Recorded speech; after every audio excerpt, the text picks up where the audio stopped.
When was the last time you got a 2-for-1 deal? That's what's happening next as I talk to the cast members of 2 CBC Tuesday night comedies right after the rockin' 70s guitar music, right here on Brio.tv, the podcast.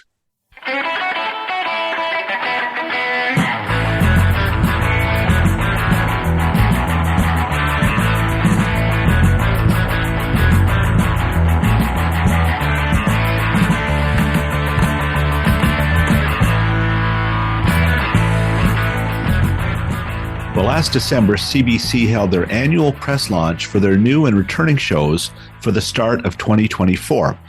I sat in a very echoey room with one mic and spoke with various casts and producers. What you are about to hear are 2 of those 15-minute or so sessions. The first is with Andrew Pfung and the cast and producers of Run The Burbs, the suburban comedy series that is back for a 3rd season on Tuesday nights. Besides Andrew, who many will remember from Kim's Convenience, you will hear co-star Rakhee Morzaria, as well as showrunners Jennica, Harper, and Nelu, Handa. Now, apologies for the sound quality. It was echoey in that room, and while it sounds like I'm asking questions from down the hall, I'm simply the farthest from the mic. Remind me to bring 2 mics next time. Here now is our first of 2 CBC comedy casts.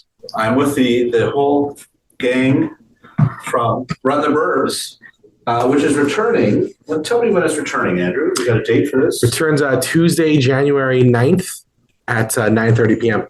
All right. Yeah. So that's coming up pretty fast. It's coming up very fast, but I will say I'm more relieved because I know in the last 2 seasons, they started the first week after the New Year. Yeah. So to go the second week after New Year is such a nice change. Yeah. Because it's like that first week, you're just like... Nobody's ready to sit down. Where their shoes are. They're on vacation. Right? The kids are out of school. Yeah. They're at the gym. They're at the gym. They're not at the gym. They're at the yes, gym. they are. For that By the first second. By the second. That's the the gym. More civilized. I watched the first episode that was provided as a screener, and I really enjoyed it. It was fun. You guys are having a giant garage sale of all kinds of stuff, which is... There's a fodder for comedy. Right? Have either of you, any of you had garage sales? Is this drawn from experience, some of the humor? Oh no, my family is like hoard stuff. Are you joking? They go to garage sales. I don't know. They for a very long time, our basement was full of so much stuff. Yeah. So much stuff. And not like actual hoarders, but I don't know. There's like a nostalgia, sentimentality thing there. And then they decided to renovate and threw everything out. So like all my... Oh, that's no good. That's no good either. I know. I'm in the midst of moving, and we're packing stuff up. And I've lived in this house for 22 years in Brampton, and oh my God, the stuff that you acquire, it's terrifying. Yeah. It's a lot. You don't know until you move or you like try to, Yeah. I'm in a 1-bedroom condo and I feel the same. Yeah, there's not many places to hide things, but I've found them. But that's good because I have this big house for downsizing, and it's the worst thing you could have because you just keep putting stuff in there, right? You probably want to talk about the show. We're going to talk more about yard sales. I love yard sales. Yeah. Okay. But the yard sale was inspired, like it was very much like when we were pitching the season, this did come from like almost all the ideas in the show come from a very real place for one writer or multiple writers. Yeah. And so I think the development of this was we wanted something big to come back into the neighborhood. I said, well, what's bigger than a yard sale? Summer, right? summer full neighborhood. It draws the whole cast together, the whole neighborhood. Right? Exactly. Yeah. Really cool. Yeah. This hat is lovely. I'm gonna take it off. It's warm. It's warm. It's keeping you warm. I'm giving you a lovely Run The Burbs hat. Yeah. It's very practical this winter. Now, the third seasons are often really critical, right? Like it's sort of like 1, 2, and then the 3, you start to really build. What's different about the third season? I feel like we go bigger in season 3. Yeah. Like we've gone bigger with the stories. We've gone bigger with like the acting challenges for all of our characters. We've gone bigger with the set pieces and stuff like that. So, you know, we had a wonderful first 2 seasons. I've been with the show since day 1. Season 2, you know, kind of like raised the bar from season 1, and the expectation is season 3 does the same thing. So I think we've kind of pulled out the stops to, you know, get the stories that feel relatable and like fun for our audience to watch, and then just like the spectacle. We have a lot of spectacle. Interestingly, relationship with the dad character moving back in. it adds a little more drama in a way, doesn't it? Oh, total. Yeah. It's and is that developed through this season? I imagine, right? Mm-hmm. Yeah. That's an arc throughout the whole season. Yeah. To me, is Ramesh being in the basement and sort of all the benefits of having a grandparent around, and also the inconveniences and challenges and awkward moments, and it does feel like that's a relatable story, the intergenerational thing within one house for a lot of immigrant families, especially. Like a lot of generations live in one house. In many instances, you're from Brampton. My brother lives there too. Absolutely, where grandparents live with the grandkids, and my brother's there too. Like everyone's in a house. Street, there's grandpa outside with the youngster on the bike. It's that's what it is. The kids on the opening episode, I love the scenes with them. They really had a lot to do, right? It was kind of fun. Is that part of the idea? Because that relationship, brother and sister, can go either way, right? Yeah. But you got to see them really bond in a cute way, right? I think that I'm really excited and proud of is the season with Jennica and Nelu. They did a really good job making sure that all the stories had layers to them, and that we're always like, maybe in this episode we're doing this thing. We're dealing with something. We're dealing with a family doctor. In episode 2, we're like looking for a new family doctor, which is a very real problem. Everybody's got that problem. Yeah, in Ontario for sure. And so we're finally finding a doctor, but then there's layers in there. Just like it's not only about the family doctor. There's other things going on, and it's the same with the kids. And I credit to Zoria and Roman. They stepped up huge this year. And Doug is someone as an acting support we had on set. Doug did such a great job supporting the kids, and so because we knew we were going to give them much bigger stories, because when our daughter's turning 17 and our son is turning 14, those are big moments in life. Yeah, they change. They're growing up. They're looking for independence, and how does that independence affect the parents? And you're very proud of your kids. Follow you on Instagram and places. They're at that age or close to it. No, they're not there yet, and they're 9 and 6. Okay, but this, we've seen these kids grow up. Like every time, like I'm watching old footage of these kids, and like Roman was a baby, Zoria was like a young teenager, and now she's this young woman. Changed. And so we're reflecting that in the show, which and they do such a great job of stepping up and bringing performances, because this is just a little tidbit of what they're going to do the whole season. Yeah, no, it's fun to watch. What have you learned from the exposure on the CW, the States? Like, that's pretty cool. You got this window on America. What kind of feedback did you get? Was that a learning helpful for you to get feedback that way, or does it make any difference? Yeah, like it honestly has been really positive. And what's nice is, like, in a way, I think the US really welcomed this show and needed it because it's so positive. And it's like a family friendly show. And so we had such nice comments of the specificity and the representation in this family. And obviously, I had a lot of fans come over from Kim's Convenience because the show did so well in the U.S. We're really excited to see this. And so, it's been very nice to go over to the U.S. I love that we're still relatable, because there's certain references, like an Our Lady Peace reference, there's certain Canadian things that we put into the show that I'm glad that are still able to exist over there. Is Our Lady of Peace a Canadian thing? They are a Canadian band. Here's why I'm confused. My grade school was Our Lady of Peace. We would meet the tough kids at the other school, and it was the 70s. So our big champion song was, all we were saying is give peace a chance. That's how tough we were. Back in a minute with Andrew Pfung and company from Run The Burbs.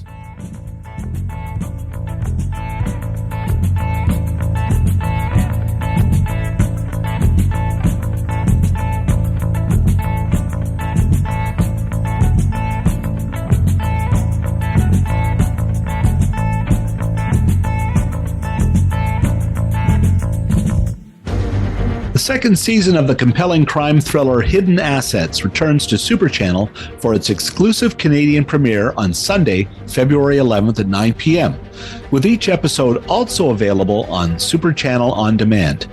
This Irish-Belgian-Canadian co-production is a must-watch for aficionados of crime thrillers. In Season 2 of this Super Channel original, Criminal Asset Bureau's new team lead Claire Wallace finds herself at odds with CTU's Christian de Jong over the Antwerp investigation. And speaking of hidden assets, Quebecer and Brio TV favorite Karine Vanesse is among the Canadians on Season 2 of this drama. And remember, Super Channel, an all-Canadian service, is available via most cable providers across the country, as well as streaming live and on demand with Amazon Prime Video channels, Apple TV Plus, and the Roku platform in Canada.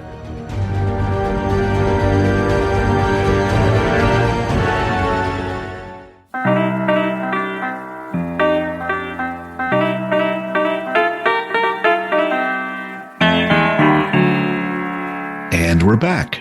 What can you tell us this season? What's going on with the characters? You know, Yeah. you've got new careers. You've got Yeah.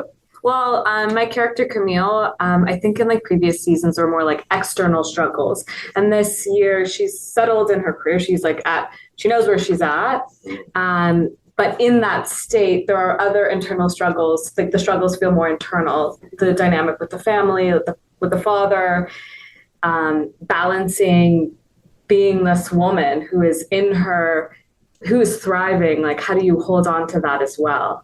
So I think sometimes there's like a nervous energy or an anxiety that you get when you're in that stage as well. But I think in this iteration in this season, we really see a more like heightened version of Camille. And there's like a lot of fun play with Andrew's character as well. For example. Yeah, what's some of the heightened play that we're going to see? Heightened play? Certainly, you got my attention. Well, I think the Family Doctor is a really good example of just like we see these characters amped up, and when Camille is pressed or when Camille has to battle, she goes into battle mode, and that's yeah. So they really heightened that in her character this season. And then I think she also gets to be a little bit more silly and wild. Like, for example, there's a Halloween episode where it's her favorite holiday, and she goes all out. Oh, cool. Yeah, she gets a little stoned, and Nice. I get to play stone, which is great. Wow. Yeah. But Did you do some research? So much research. How'd that She was go? researching every day. It was great. I really found something there. Seth Rogen's producing a CBC Oh, yeah, show. probably, You can yeah. compare notes maybe, but Mhm. well, that's pretty cool. Something to look forward to. yeah. And are you still on the road at all? Do you do hosting the Stampede? Did you do that? Yeah, I didn't host a Stampede this year, but I still do quite a bit of hosting around Canada. Yeah. And so it's when my schedule allows, because this show, I've been in the show for 3 years. Yeah. So I get little pockets of time. I was just in Calgary recently hosting an award show out there. And so I get across the country to do awards and what I do a lot of public speaking now. I do a lot of keynotes for teachers. But yeah, this show has taken up a lot of my bandwidth. Keynotes for teachers. Yeah. How's that go? Well, oftentimes I get asked this question of diversity. You know, they're like, "Wow, how is it? What is it? Yeah, what is it? And how is it that an Asian comedian from Alberta Yeah. is now in the national spotlight?" And really, it boiled down to teachers. It boiled down to having really amazing teachers that supported me along the way. And so you tell someone, "Hey, I want to do comedy. I want to be an actor." A lot of people laugh at you. My best friend laughed at me and said, "It's never going to happen. Asians aren't funny," is what he said. Wow, really? Whereas my teacher was like, "Oh, that's amazing." And my drama teacher made it so that there was about 8 of us. All of us were Asian. And she got us all set up at the Loose Moose Theater Company, which is where the Kids in the Hall came out of. Yeah. She got us paperwork signed. She told us how to ride the bus to the theater. She got us all set up. And I'm just saying that like that one teacher made it so that 8 kids got to go. And all 8 of us work in the creative industry, either as actors, stand-up comedians, producers. One owns a school that teaches public speaking, marketing directors. It's like that teacher changed the trajectory of 8 kids. I really hope you're not friends with that guy anymore. Seriously. No, I'm not. But I did see him recently. And did you slap him? No, he said, "Stop bringing me up in interviews." I bring him up a lot. He's like, "I know it's me every time. I'm so sorry. You're so funny." What's his name? Let's get him out. But you know, and that's just one. That's one guy. But like, we all have that one or multiple people. But you must be heartened, Andrew, because I think, you know, Asians have never been funnier. You know, like there's so many comedians and people working in comedy now from all around the world, but particularly in Asian regions that weren't really represented before, right? Yeah, I think Kim's Convenience, Crazy Rich Asians, you know, the stuff work Joe Coy is doing. Yeah. It's just like we've put the spotlight Joyride. Remember we saw Joyride in the theater? It was like, oh my god. Aquafina too, just his, like her whole career stretching so much right now. Yeah. So it's been really nice. And what I do love is like this show, like you know, I remember when the show was ordered, Ronnie Chang wrote me just like 100 messages, just like, "This is what you got to do." He was so excited and so proud, and he broke it down. Atsuko, when she got into Canada, I saw her at her show. She says, "I downloaded Gem to watch your show." Nice. She was so excited to watch it. That's And great. so the larger Asian community has really welcomed us in. And so I'm hoping now that we're going to the US that we can connect with the larger community. It's been really nice. Like, you know, just because they're like the representation of these folks and brown people were not always on television doesn't mean that we're not funny. I mean, have you ever been to an Indian wedding? They are long and full of I have it, but my son Indian has. uncles. Well, he grew up in Brampton, and we went to. He just said it was the best 4 days of his life. There was an elephant. No, right? They're full of joy. They're full of laughter. Indian uncles notoriously making the worst jokes throughout the ceremony and the best jokes. Like, you know, I think it's really cool that there are so many folks out there just writing their own stuff. Like, we all came in comedy. I came from improv. I came from sketch. And I started making my own stuff. That's literally how Andrew and I connected, because he saw my work. Yeah. And so it's like, we're out there, we're making stuff, and it's wicked. It's fantastic. It is wicked. Yeah. Are we going to see Kardinal Offishall season 3? You bet. You bet. I'm going to be very happy. He's our regular. Oh, fantastic. Yeah. He's a regular. Glad to see it. I love him on that show. And maybe some other special guest stars. Julie Black. No, Julie's very busy. Too busy. Yeah. But Kardinal, what I love is like when he gets to set, he knows he's ready to play. Like that guy, like, you know, when you book a musician, you're always worried, like, will they be able to bring it? The first day in season 1, he just like was like, "This is hilarious. Bring me back." Every time he comes to set, I'm always blown away that like we'll throw him. You'll come in and be like, "Hey, Kardinal, try this." He's like, "Okay." And he just is so willing. He's into it, and he's just such a joy to have on set. There's a take that we use in his episode that he improvised. It was the director saying, "Okay, just do whatever you want," and then he did it, and it was just like, "Oh, that's it. That's it the whole time. That was it." It was brilliant. Well, that voice, wow! You know, like you could hear him from anywhere. Yeah, he's I love booming. him on Canada's Got Talent too, because he just brings some genuine joy to it. Yeah. He's very joyful. Yeah, it's fun to watch. Anything else specific you want to mention about season 3 that we could look forward to seeing?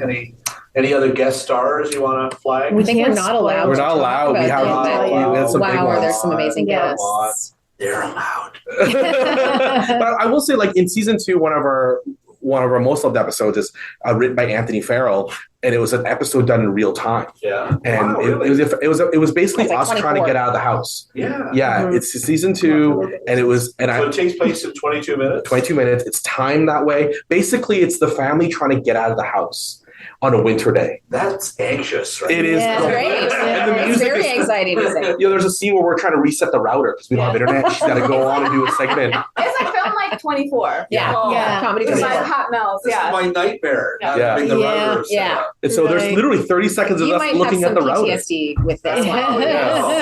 And so this season we're like, what's the format, Buster? And we landed on this idea for a Halloween episode where there's two timelines happening. And basically Camille flips a coin and says, all right, we do this, we do that. Flip a coin, and then we see the two timelines happening. We go back and you forth. know, and we're looking for ways that, like, how do we tell stories in the fam way? Yeah. So what I love about written by Scott Tennant, the co-creator. What I love about that episode is, first of all, the costumes are unreal. Like, so good. Yeah, amazing family costumes. But it's like this huge swing as a format buster, but it's also about something super relatable, which is at a certain point, if you are raising kids, the kids want to do their own thing instead of hanging around with your parents. And that's what it's about. It's basically like there's the version of this Halloween where they drag the kids along with them, and there's the version where they let the kids do their own thing. Yeah. And that's sort of like just a genuine like parenting transitional moment, you know? Well, even that episode I saw with the doll, the kid growing up. Down, he still loves that Mr. Bingo. Right? Mr. Bingo. Can't leave Mr. Bingo alone. But there is a point where the door is closed when the kids are at a certain age, and you dance bite your tongue. bite your tongue. Yeah, well, that's what I mean. It's fun to see it. It's very real. Well, very good. What is January? You told me the January 9th. And I'm just going to flag that it's a 9:30 time slot, and we were actually encouraged by CBC to push the 9:30ness a little bit. So there's occasionally a little bit more, risque stuff. Stay up late. Let the kids stay up. It's fine. Yeah. Well, I noticed the couple are getting kind of frisky on the show. Dancing the way. Right? They're really pushing the sex this season. That's 9:30. You heard it here first, folks. That's it. 9:30. Raciest show you've ever seen. Sex and nudity. Lots of nudity. You know, I am very proud that we were able to push it, but while still remaining really family friendly. It is very family friendly. Our show's strength has been its watchability as a family. Yeah. And so I love that even though we push it, we're pushing it to the point where that's actually like appropriate for these kids growing up. Yeah.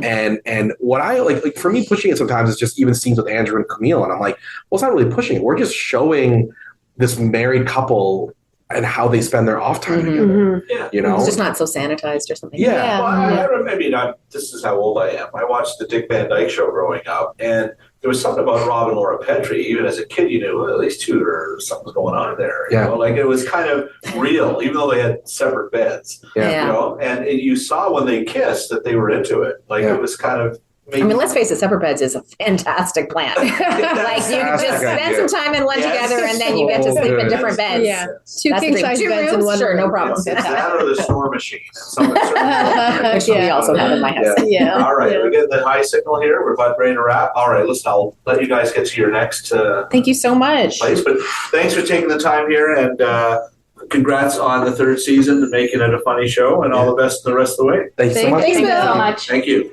When we return, my conversation with star DJ Demers and the showrunner Jessica Gabe from the new CBC Tuesday night comedy, One More Time.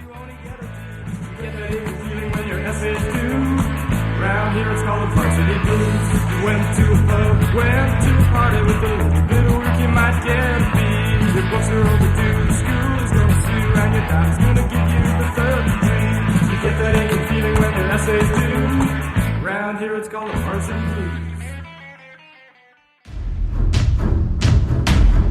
Well, time once again to check in with our friend Emily Gagne at Hollywood Suite. Emily, Happy New Year. What do you got for us now? Well, Bill, we're blasting off into 2024 with genre fare. We're talking sci-fi, we're talking horror, we're talking the freakiest and the most fun movies you can think of. Everything from Beetlejuice to Blade, we've got on our channels this month. Wow, Blade scares me. What's the freakiest sci-fi film you've got, though? Sci-fi, I mean, we've got 2001: A Space Odyssey. I don't know if that's the freakiest, but it's a classic. We've got Close Encounters of the Third Kind. But I really think if you want something weird and wonderful, we have this film called 976 Evil, which is directed by Freddy Krueger himself, Robert Englund. Well, that's the number, 976 Evil. You can find it on Hollywood Suite. Emily, thanks for the tip. Thanks, Bill.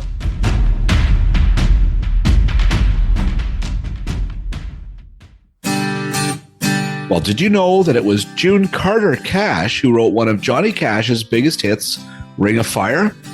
That's just one of the things you'll learn watching June, streaming this month on Paramount+. June shines a spotlight on the history of country music and the Carter and Cash families.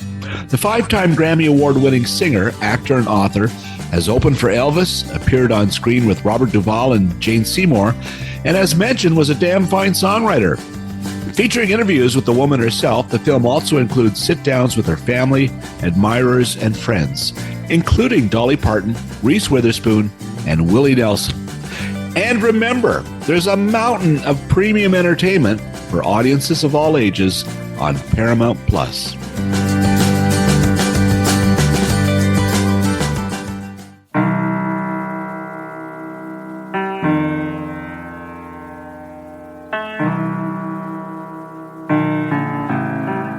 The second CBC cast and crew conversation I had last December at CBC's Broadcast Centre in Toronto was with stand-up comedian DJ Demers and showrunner Jesse Gabe from the new comedy One More Time.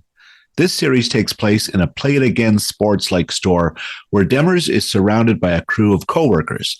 They are played by Jerry Hall from This Hour Has 22 Minutes, Dan Bernier, Elsie Bauman, Saran Sathayasilan, and Dayton Sinkia. Here is that conversation. I'm not stressed. I just feel like when people ask you questions, you're like, oh, I should be very funny right now. But when it's a question that doesn't elicit a funny answer, where do I inject the comedy? Yeah. You know?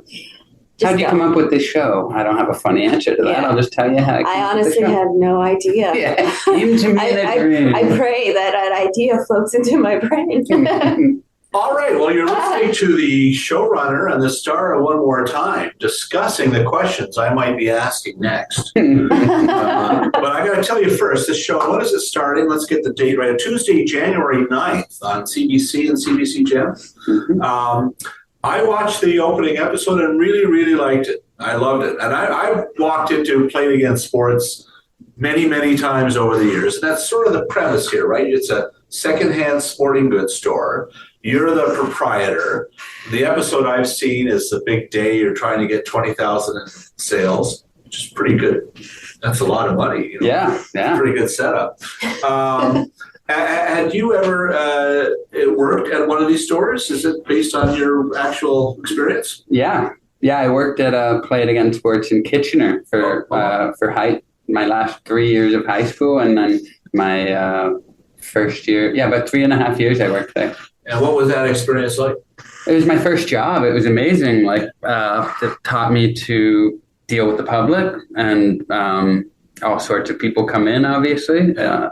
And yeah, I feel like it might just be kind of rose-colored glasses and nostalgia, but I look back on that period warmly just because you make friends, you feel like a part of the community, you see the same customers come in pretty regularly. So I loved it, and it obviously stuck in my brain enough that I drew inspiration from it all these years later to make the show. Yeah. Now you are, in fact, hard of hearing, and obviously, has this always been the case for you? Have you born with a hearing Yeah, well, I'm not sure if I was born with it, but I've worn a hearing aid since I was 4 years old. Wow. So I was probably born with it, or maybe in my infancy something happened. Like I had a lot of ear infections, so they're not sure if that was connected to it. But yeah, I don't remember life without hearing aids. Well, what was the experience like when you're selling at a sporting goods store and people at a certain point might understand that you have a hearing loss? How do they react? Did you notice people, did it make any difference? Were they pleasantly surprised, or what was the reaction to people, you know? That's a great question. And that's kind of like the basis for the show, really, is I remember it factoring into the way I dealt with customers, the way I would, like if I wasn't dealing with the customer, I would always kind of situate myself almost in a corner so that I could see everybody and nobody would come up from behind, because there were times where people would come up from behind and I wouldn't hear them. Right. And then they would go to my manager and be like, that teenage, asshole that was ignoring me. So it really taught me. I think that's also because I started working there when I was, I think, 15. Wow. And it was my parents urging me to get a job. And I think that was part of their reasoning, like, don't be afraid of talking to people and get out there and not let your hearing aids be a thing that hinders you from that sort of thing. So the hearing aid definitely played into the job. And also I learned a lot of kind of mechanisms to minimize the impact that they had. In terms of how customers treated me, I don't remember them. Maybe the odd time somebody would mention them or something like that, but it was never like really like a big thing in my estimation. As long as you can get them a deal on skates, right? Yeah, exactly. I don't care about your hair name. What kind of deal can you give me? In the episode I saw, there's a scene where one of the other co-workers, Jerry Hall's among your cast, a lot of great people. They're all terrific. But it comes out that your character doesn't know sign language. Is that true in your case? It is. Yeah, I don't know sign language. I just grew up in a hearing family. I went to a mainstream school, so I never was exposed to it. And then I tried to learn it. I've taken classes and everything, and I did learn it. And then I just didn't hang out with enough deaf people to keep it going, so I would forget things. And then, it's kind of, if I may be honest, a source of shame a little bit, because I feel like I should know. And I try to have interpreters at my stand-up comedy shows so that deaf people feel welcome at my shows. So I hang out with interpreters enough now that I could learn a lot more than I do, but I just don't. So this might sound like a ridiculous analogy, but I mean, because you've adapted and found your own way to understand or hear visually and in other ways, so you didn't really need to know the specifics of the language. Like, and again, this is the ridiculous part. Like, I made a career writing, but I never learned to type. Like you just sort of adapt in order to get the job done. Yeah. And then, whatever works for you. Right. Yeah. Now, Jesse, you're the showrunner of the series. How did you come to be part of this? Did you come? Have you known DJ a long time? I met him when we started working together. They interviewed me to come on board. I read the pilot. I thought it was great. I could, you can see the world, the characters right away. I watched his stand-up. Very much enjoyed it. He seemed like impossible to work with. Immediately watching it, I thought, impossible. He just screamed. I'm just joking. He was very charming, and it was just really funny. I just thought, we sort of clicked right away comedically, and I came on board, and it was really, I don't know how long you were in development actually at CBC, but it was so fast from the time we did a pass on the script in November. We were greenlit in December. We were in a room in February. Wow, that is lightning fast in television, right? Yeah. I kept being warned by Jesse and it's going to take a long time. Don't get your hopes up. Yeah. Yeah. And who are some of your producing partners on the show? Counterfeit Pictures. Oh, great. Yeah. So Shane, Anton, and Dan. Yeah. Anton doing CBC stuff for many years, different places. Yeah. Good for you. And where is it shot? It's shot here in, we have a studio in Scarborough, and then we shot out on location around, mostly in the East End, a little bit in Mississauga. How did you assemble the cast? We what's the expression I'm looking for? We cast a very wide net. We held auditions across Canada. Some of the people we cast were like in the very first group of people we saw, and they were just immediately, we sort of knew, you kind of want to do your due diligence, but there's certain people that you just knew right away. And then other people, we had this one, the actor Saren, who plays Kieran, was a very crazy find. It was 11th hour. He's never acted. Our casting director saw him at it. She discovered him at this a showcase or a conference, but he had just sort of taken this thing on a whim. Is he the young guy who breaks his ankle at the beginning? Okay. And he never acted before? He's never been he's taken acting classes, and he's done things in his high school very minimally. I think more like dancing or singing or something, but he's never been on a set. Yeah. The first thing we shot was between two guys who had never acted on a set before. It was DJ and Sarah. That's crazy. Really?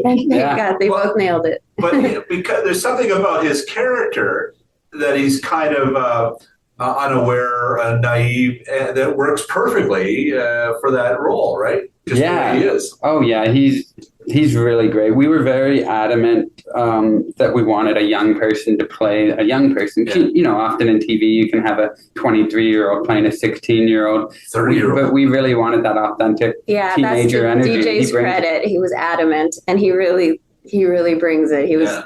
You were right. Did you have all these characters specifically in mind before you started the show? Yeah, and then they evolve as well when you see the auditions. If you have an idea in mind, but then you see somebody else play it a certain way, you go, actually, I think actually that works better than what I had in mind.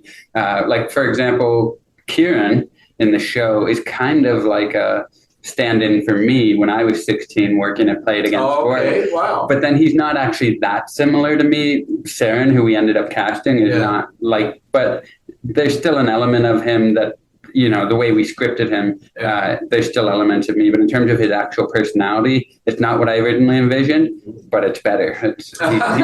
He's perfect. Yeah. And Jerry Hall, folks would know from This Hour is 22 Minutes and other things. She's doing a lot of stage work these days, doing some great stuff. How did she come to the show? Was she somebody? No, she auditioned, but we loved her from day one. Like, she just feels like a gift to the show. She's so good. She's so charismatic. Like, she's just, I think everybody loves her so much. You probably didn't have her specifically in mind.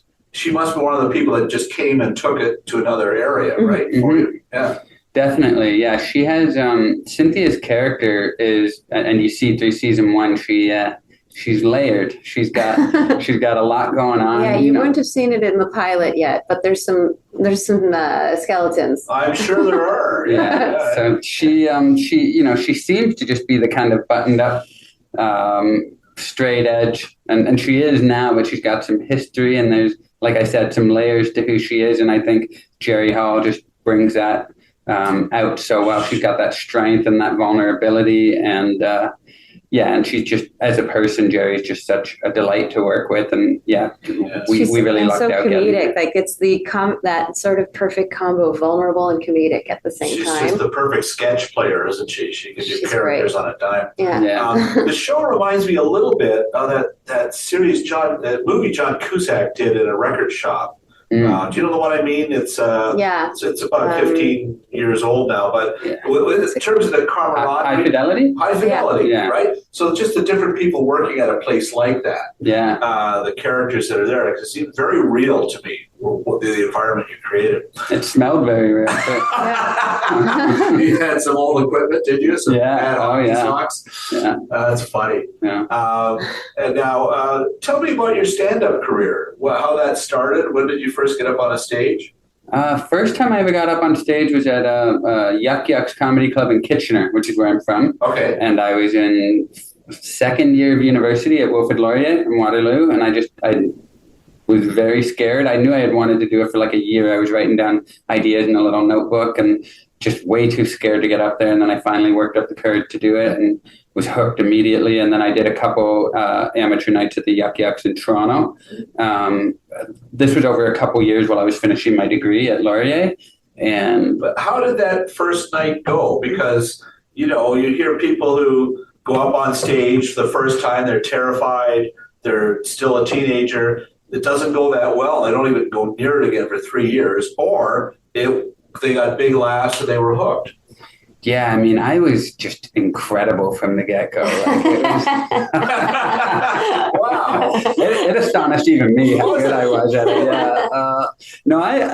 If I went back and watched, I don't think there's any footage. I think my third or fourth set, my sister has a video of it, but my first set, I got laughs enough to, get me hooked on the feeling.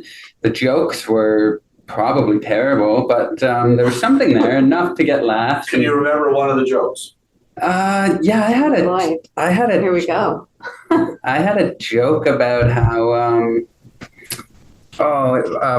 how being horny at the bar is like shopping when you're hungry. It was real. It was like rudimentary 20-year-old. Yeah, like I said, this is. I had that's the one that sticks out in my mind just because I cringe a little bit when I think about it. But that one actually got laughs. So that taught me from an early age that the audience is sometimes wrong. Yeah. But I just loved it. I loved it, and I feel very fortunate that I got to do it. And then like every time I've kind of leveled up and gotten to do cool new things, I'm like, including the show, which is kind of the ultimate, evolution of this. But there's been a lot of cool things in between. You've been on Conan 3 times? Yeah. Wow. Yeah. He's an idol of mine. So that's another one of those dreams where I don't know how the hell it happened, but it did. Yeah. How did that go when you first did that show?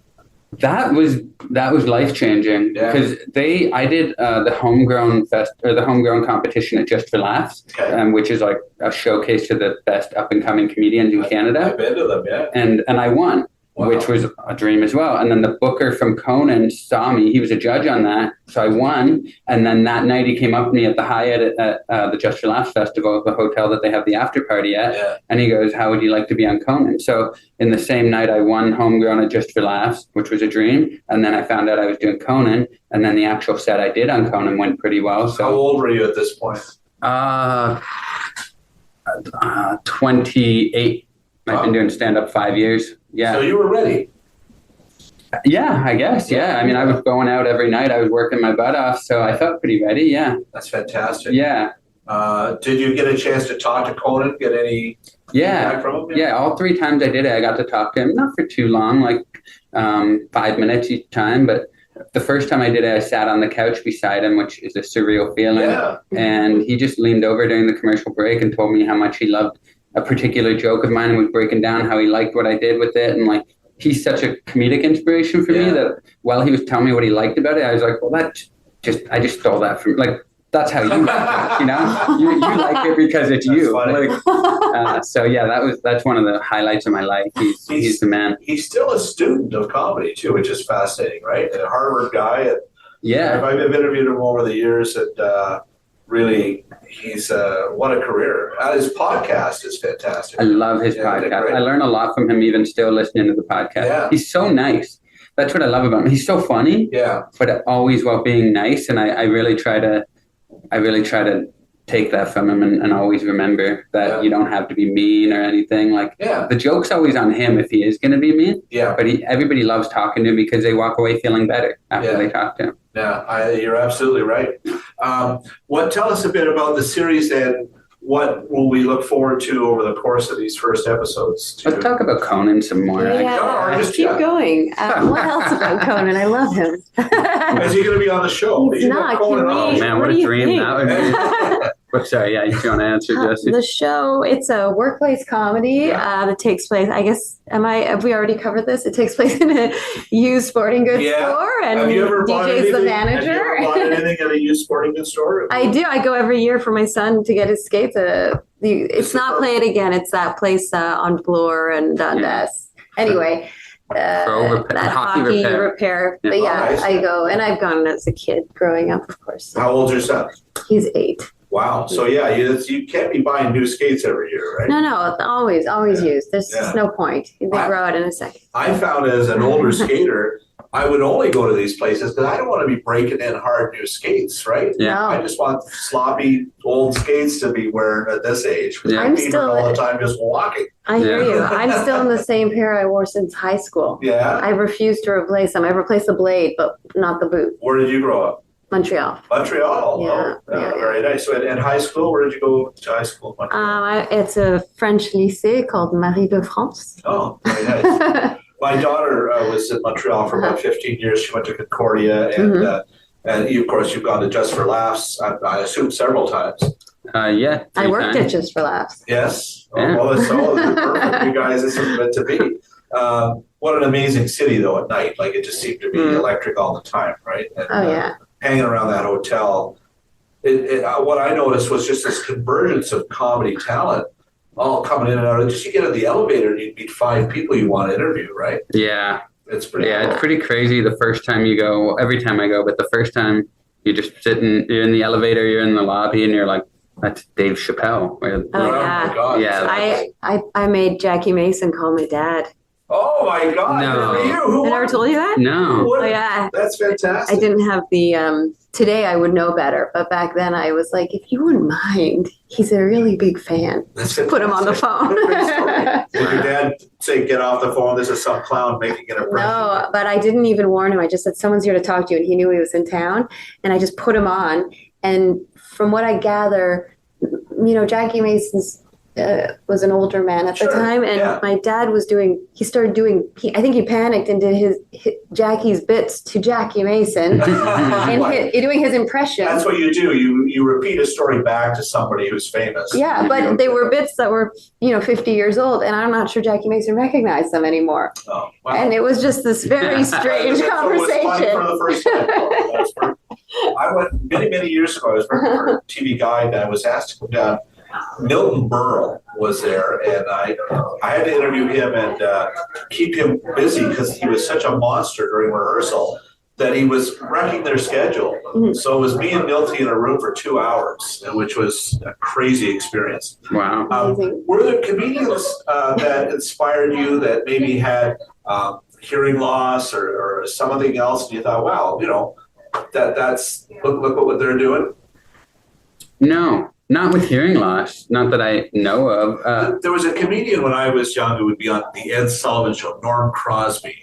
And if you look him up. I've heard of the name, and I definitely didn't know he had hearing loss. Yeah. I know a comedian in LA who I've gotten to know well, actually. She's a great woman named Kathy Buckley, and she has hearing loss, and she's done a lot of great stuff in her career. I didn't know her when I was young, but I'm inspired by her now because she's a really great woman and very funny. But growing up, no, I actually couldn't tell you a hard of hearing person that I knew. So maybe Lou Ferrigno, the Hulk. Yeah, but he wasn't necessarily a comedic hero. But yeah, I've interviewed him. Absolutely, he's pretty cool. Yeah.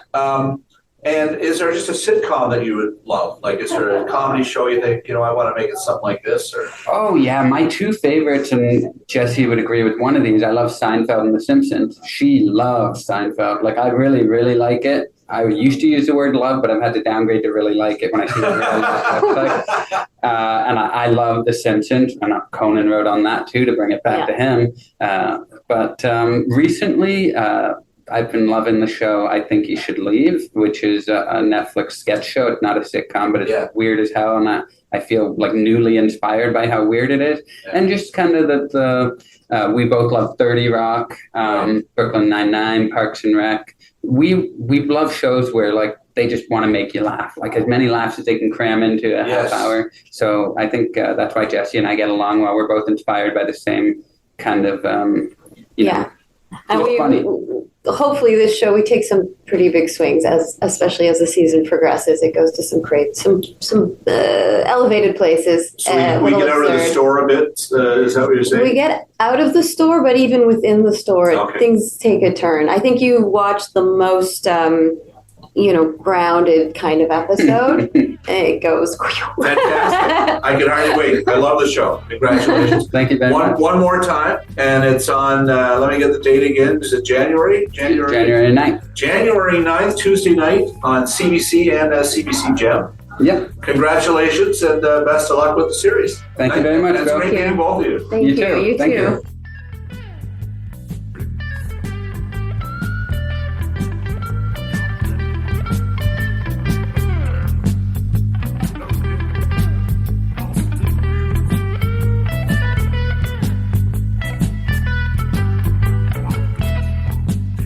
Thanks to the casts of Run the Burbs and One More Time for joining me on this podcast, and to the CBC Publicity Department for setting it all up.